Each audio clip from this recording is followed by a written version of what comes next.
अनु की जिंदगी में उस दिन कुछ ऐसा होने वाला था जिसकी उसने कभी कल्पना भी नहीं की थी। शाम का वक्त था। घर के बाहर हल्की हल्की हवा चल रही थी और आसमान पर बादल छाने लगे थे। अनु किसी जरूरी काम से बाहर निकली थी, लेकिन उसके दिल में अजीब सी बेचैनी थी, जैसे कोई अनहोनी उसे अपनी ओर खींच रही हो। तभी उसकी नजर दूर से जलती हुई आग पर पड़ी। पहले तो उसने ध्यान नहीं दिया, लेकिन जब आग की लपटें तेज हुईं और धुएं का गुबार ऊपर उठने लगा, तो उसका दिल जोर जोर से धड़कने लगा। अनु धीरे धीरे उस जगह की ओर बढ़ी और जैसे ही वह पास पहुंची, उसके कदम वहीं थम गए। सामने झंडे खड़ा था और उसके हाथों में कुछ तस्वीरें थीं, जिन्हें वह एक एक करके आग में झोंक रहा था। आग की रोशनी में झंडे का चेहरा बेहद सख्त और बेरहम लग रहा था।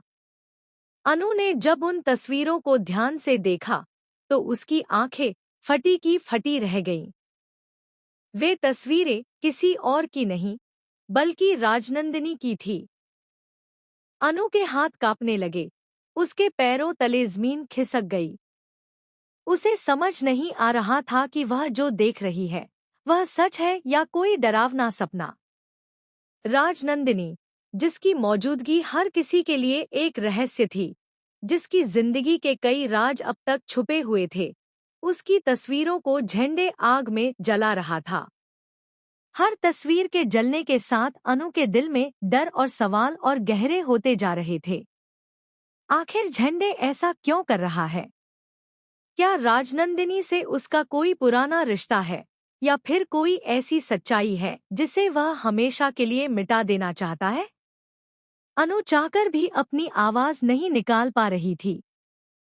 वह झाड़ियों के पीछे छुपकर यह सब देख रही थी, लेकिन उसका दिल जोर जोर से धड़क रहा था, मानो वह हर पल पकड़ी जा सकती हो।